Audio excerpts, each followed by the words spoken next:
Jarum jam sudah menunjukkan angka 11 malam ketika Wina bersiap untuk tidur setelah menyelesaikan pekerjaan di laptopnya.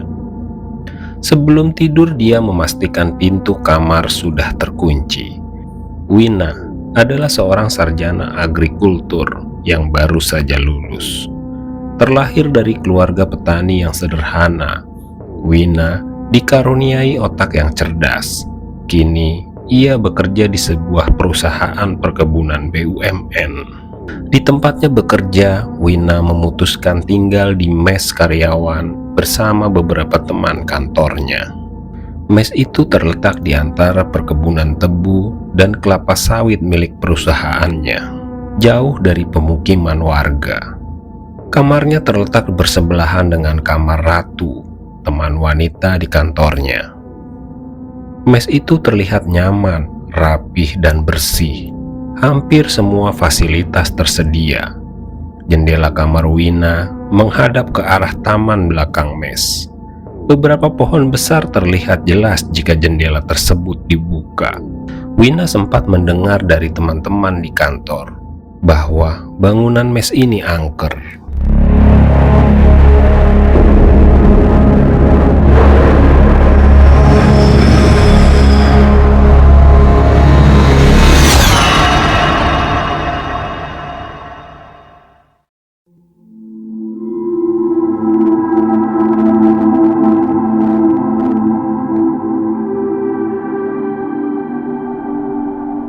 Sejak kecil, Wina memang sudah menyukai segala sesuatu yang berbau horor. Novel, film, atau kisah-kisah nyata yang berujuk pada dunia gaib adalah kegemarannya saat mengisi waktu luangnya. Walaupun hingga detik ini, Wina tidak pernah melihat makhluk astral, tapi ia percaya mereka memang ada. Malam ini adalah malam pertama Wina tinggal di mes karyawan tersebut. Malam itu dilalui dengan lancar, tidak ada sesuatu apapun yang mengganggu, bahkan ia tidak sempat bermimpi. Mungkin karena ia terlalu lelah menata dan merapikan kamarnya. Pagi-pagi sekali Wina berangkat ke kantor dengan motor metik kesayangannya. Kantornya berjarak tidak lebih dari 4 km dari mes ini. Di gerbang luar, ia berpapasan dengan Pak Ridwan, seorang paruh baya penjaga sekaligus pengurus kebersihan di mes tersebut. Wina dan Pak Ridwan berbicara banyak. Sebelum berangkat, Pak Ridwan berpesan untuk tidak lupa mengunci pintu dan jendela kamarnya sebelum meninggalkan mes. Pak Ridwan sudah hampir 10 tahun bekerja di perusahaan itu. Awalnya, dia adalah petani warga lokal di daerah itu. Berkat dedikasi dan sifatnya yang ramah terhadap siapapun, akhirnya personalia menawarkan pekerjaan menjadi pegawai kebersihan di perusahaan perkebunan tersebut. Dari awal pembangunan mes di tengah ladang yang luas itu dibangun, Pak Ridwan sudah bekerja di situ. Ia tahu dan hafal betul seluk-beluk bangunan mes yang terkenal angker tersebut.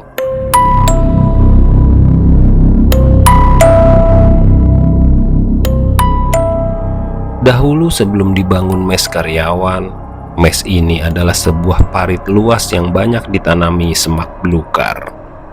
Bersebelahan dengan hutan kecil sebelum perkebunan kelapa sawit itu ada. Dulu, pernah ditemukan seorang korban pembegalan yang tewas dan jasadnya dibuang di parit ini. Warga lokal tidak pernah berani melintasi lokasi ini ketika hari sudah malam. Pak Ridwan pernah mengalami sesuatu yang menyeramkan di lokasi ini sewaktu ia muda. Sore itu, hari akan menjadi malam. Ridwan cemas mencari anak kambing milik orang tuanya yang tak kunjung kembali ke kandangnya. Sudah 2 jam dia mencari kambing kesayangan orang tuanya itu. Biasanya, peliharaannya itu selalu pulang tepat waktu, tapi tidak untuk sore ini. Ridwan menyusuri jalan setapak Tongkat kayu kecil di tangannya bergerak-gerak menyibak ilalang semak yang lebat. Akhirnya, dia sampai di tepi sebuah parit besar yang membelah hutan kecil. Ridwan sedikit ragu. Ia tahu parit itu terkenal angker. Warga sering mendengar penampakan-penampakan aneh dari sana pada malam hari. Namun demi kambing orang tuanya, Ridwan memberanikan diri. Sore itu cahaya semakin redup. Hari akan gelap berganti malam. Ridwan harus cepat memeriksa lokasi itu. Ia tidak mau terjebak di kegelapan di tengah parit angker itu. Lama mencari tak ada tanda-tanda. Ia memutuskan kembali ke rumahnya. Tapi saat ia mengembalikan badan hendak pulang, tiba-tiba dari ujung parit yang besar terdengar suara.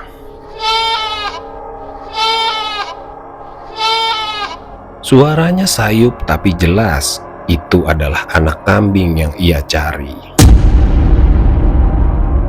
Dia segera menuruni parit yang licin itu, menerobos semak-semak, dan kakinya terperosok di lumpur hingga batas mata kakinya. Bau amis dan anyir menusuk hidungnya. Ridwan sempat gelisah, tak nyaman dengan bau itu. Tongkat kecil Ridwan menyapu ke depan, dan jantungnya terasa berhenti. Di tengah parit, di antara tumpukan lumpur, tergeletak anak kambing yang ia cari. Tubuhnya sudah tidak utuh. Anak kambing itu sudah tidak berkepala. Bangkai kambing itu sudah sangat kaku. Ridwan memperkirakan kematiannya sudah lebih dari 2 jam yang lalu. Ridwan mulai sadar anak kambingnya sudah lama mati. Lalu, dari mana suara kambing yang tadi ia dengar?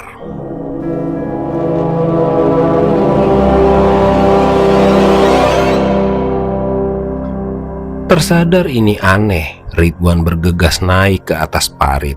Beberapa kali ia terpleset di atas pijakan kakinya. Saat ia mencoba menarik ilalang yang cukup panjang untuk menarik badannya, tiba-tiba terdengar suara anak kambingnya lagi. Ia terpaku, keringat dinginnya mulai membasahi keningnya. Suara kambing itu terdengar lagi. Ridwan menajamkan pendengarannya. Suara anak kambing itu berasal dari atas pohon petai yang cukup tinggi dan rimbun. Saat Ridwan menoleh, mencari sumber suara itu ke atas pohon, sebuah pemandangan menyeramkan terpampang di depannya.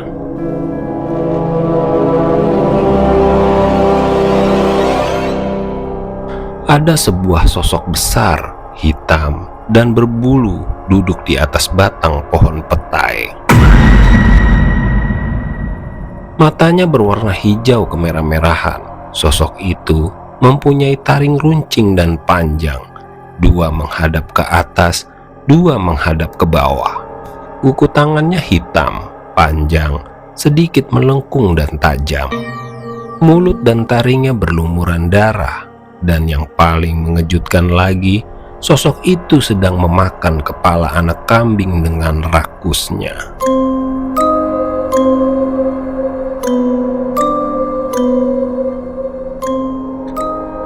Ridwan terdiam, mulutnya gemetar tidak percaya dengan apa yang dilihatnya. Sosok itu menoleh, menatapnya dengan tatapan lapar. Ridwan berlari, menjerit sekuat tenaga. Namun suara jeritannya seakan sia-sia, tertelan oleh suara azan maghrib yang sayup terdengar dari kejauhan.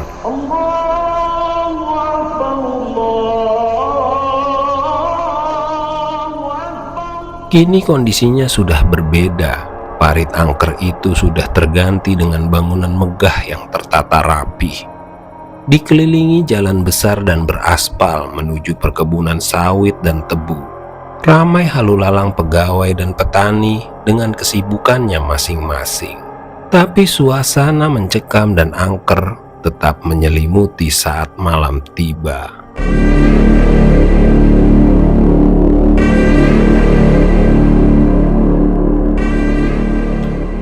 Suatu malam yang cerah, Wina dan Ratu sedang berbincang santai di taman mes dikelilingi pohon terembesi yang tertata rapi.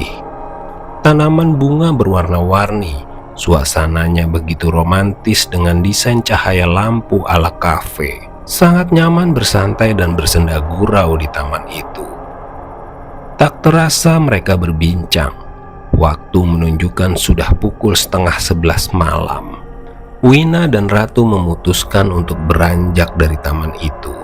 Saat Wina bangun dari duduknya sambil merapikan sampah snack yang ia makan, tiba-tiba mereka merasa dilempari sesuatu dari atas kepala mereka.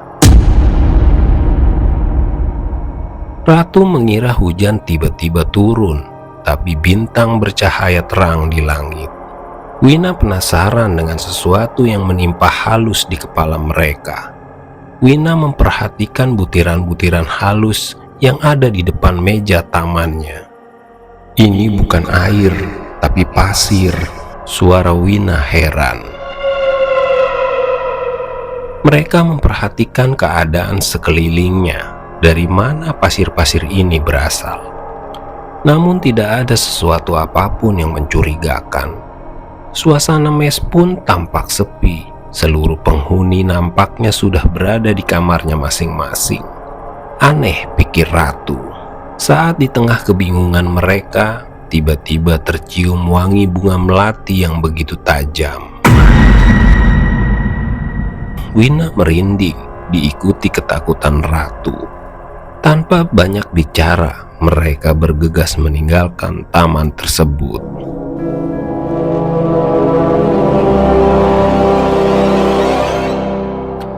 Wina dan Ratu sudah berada di kamarnya masing-masing. Malam itu, Wina merasa matanya sulit dipejamkan. Waktu sudah menunjukkan pukul 12 malam.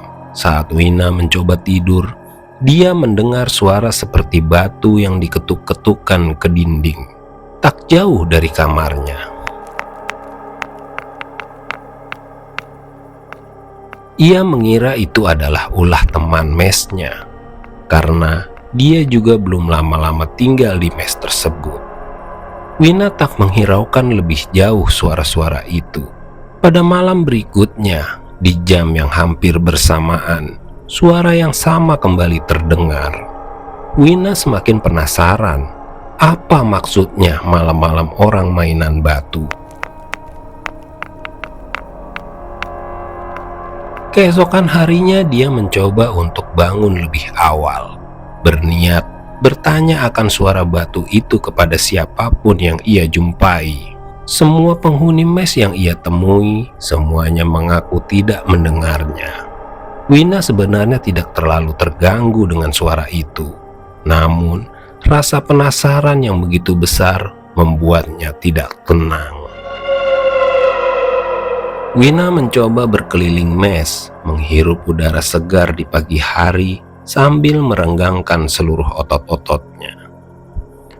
Wina melihat Pak Ridwan sedang menyapu taman belakang mes. Ia lalu menghampirinya. Pak Ridwan yang sedang menyapu itu tidak menyadari keberadaan Wina yang sudah berdiri di belakangnya. Wina menyapa. Pak Ridwan sedikit terkejut. Mereka ngobrol santai hingga pada momen Wina bertanya, Pak Ridwan tahu tidak siapa yang bermain batu yang diketuk-ketukan ke dinding setiap jam 12 malam? Ekspresi Pak Ridwan sedikit berubah. Lelaki setengah baya yang ramah itu lalu memandangi Wina lebih dalam. Pak Ridwan menjawab singkat, "Gak tahu, Neng." Jawaban Pak Ridwan tidak sesuai dengan ekspresi di mukanya. Ada sesuatu yang disembunyikan, membuat Wina semakin penasaran. Wina bertanya lebih jauh dan sedikit meyakinkan Pak Ridwan bahwa ia betul-betul penasaran. "Pak, kenapa Pak Ridwan tidak mau menceritakan ke Wina? Wina cuma penasaran aja kok, Pak. Kalau memang itu rahasia, Wina akan diam." Pak Ridwan mengajak Wina duduk di bangku taman sambil memandangi kolam ikan dan air mancur di tengahnya. "Neng, itu bukan orang iseng mengetuk batu ke dinding." "Terus, itu suara apa, Pak? Hampir setiap tengah malam berbunyi," tanya Wina lagi. "Suara itu tidak semua orang bisa mendengar. Hanya orang-orang yang dipilih saja yang bisa mendengarkannya," sambung Pak Ridwan. Lalu Pak Ridwan menceritakan apa yang sebenarnya terjadi.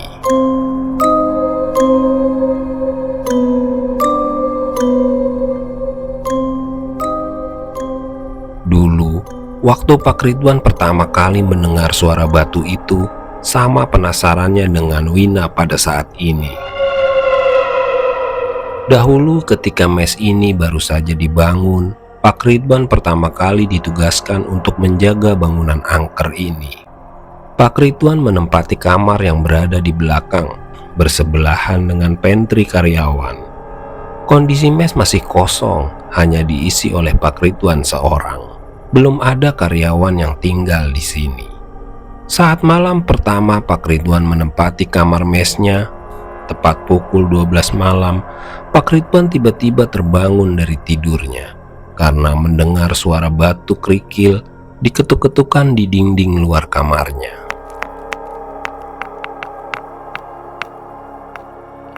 Ia lalu keluar mencari sumber suara tersebut.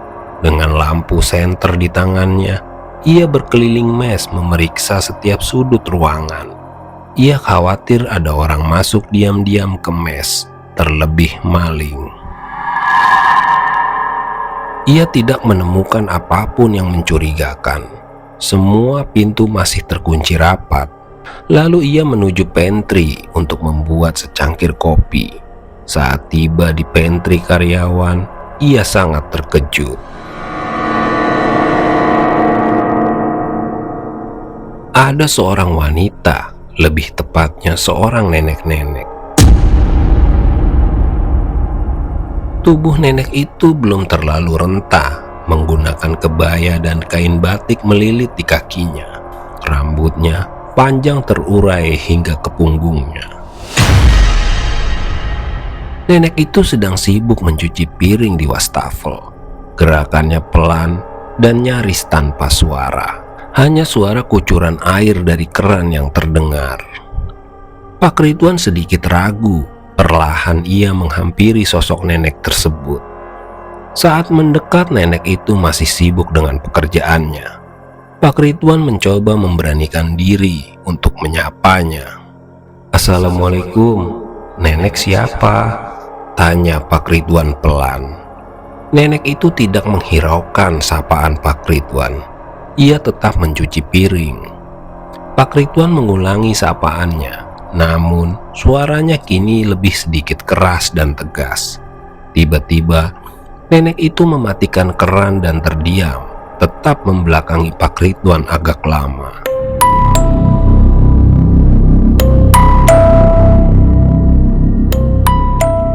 Nenek itu membalikan badan, menatap Pak Ridwan tanpa ekspresi. Lalu nenek itu tersenyum. "Selamat malam, Pak Ridwan," kata nenek pelan. "Nenek siapa? Sedang apa di mes ini?" "Saya tinggal di sini," jawab nenek sambil sedikit tersenyum. Tatapan nenek itu begitu tajam, memandang Pak Ridwan tanpa henti. Nenek itu lalu berjalan perlahan melewati Pak Ridwan yang terpaku. Aroma melati tercium harum di hidung Pak Ridwan.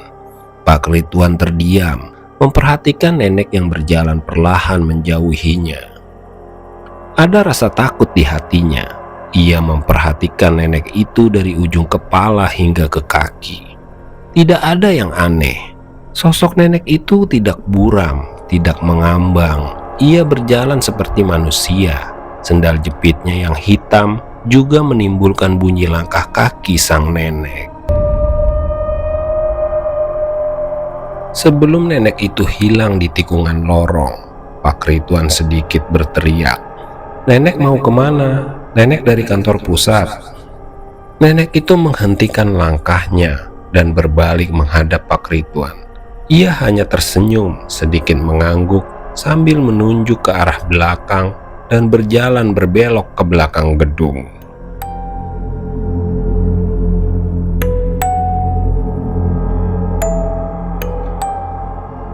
Pak Ridwan teringat bagian personalia di kantor pusat yang sempat berbicara padanya, bahwa di mes itu mungkin nanti akan ada pekerja yang mengurus kebutuhan dapur dan memasak.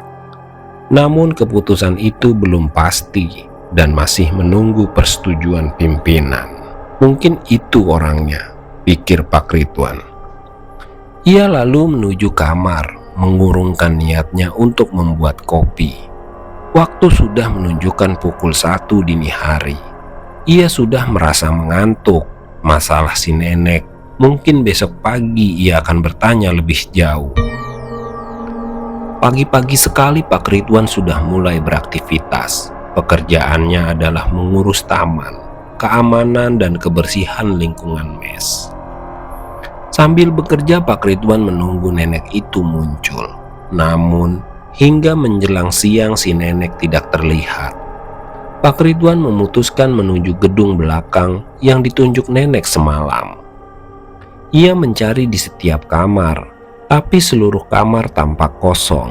Ia heran, siapa nenek itu? Mes ini baru saja dibangun. Sampai saat ini belum ada karyawan yang tinggal di sini.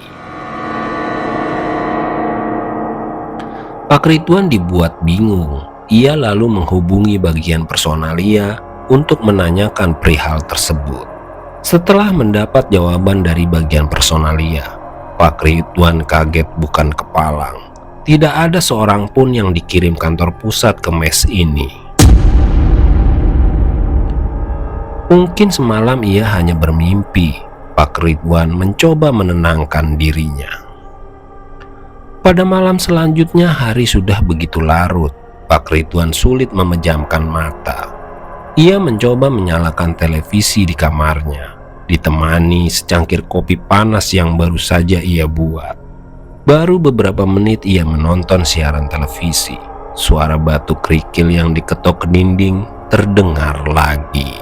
Pak Ridwan spontan mengecilkan suara televisinya, menajamkan pendengarannya.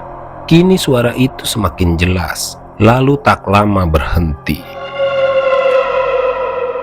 Pak Ridwan bangkit dari tempat tidurnya, mengambil senter dan keluar kamar untuk memeriksanya. Ia berjalan menyusuri lorong kamarnya, menyoroti lampu senter ke semua arah, tapi tidak ada apapun. Masih di bangunan yang sama, Pak Ridwan mencoba naik ke lantai 2. Saat ia menaiki anak tangga terakhir dan menyoroti lampu senter ke ujung lorong yang tidak terlalu terang, jantungnya berdebar kencang.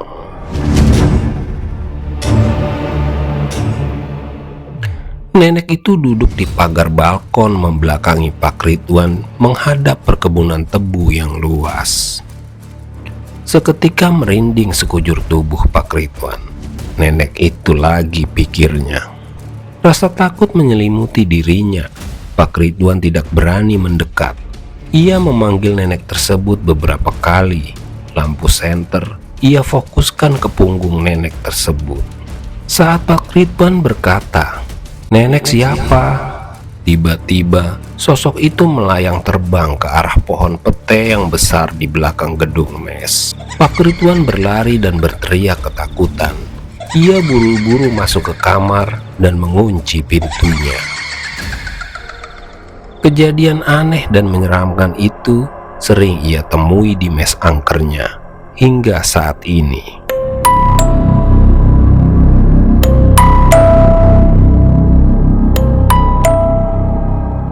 Wina sedikit cemas mendengar kisah Pak Ridwan tersebut. "Neng, Bapak bukan mau menakut-nakuti Neng Wina. Awalnya Bapak juga takut, tapi lama-lama juga terbiasa. Kalau Neng nemuin sesuatu yang aneh di mes ini, cuekin aja Neng, jangan dipikirin." Suara ketukan batu kerikil ke dinding itu menandakan sosok nenek itu hadir.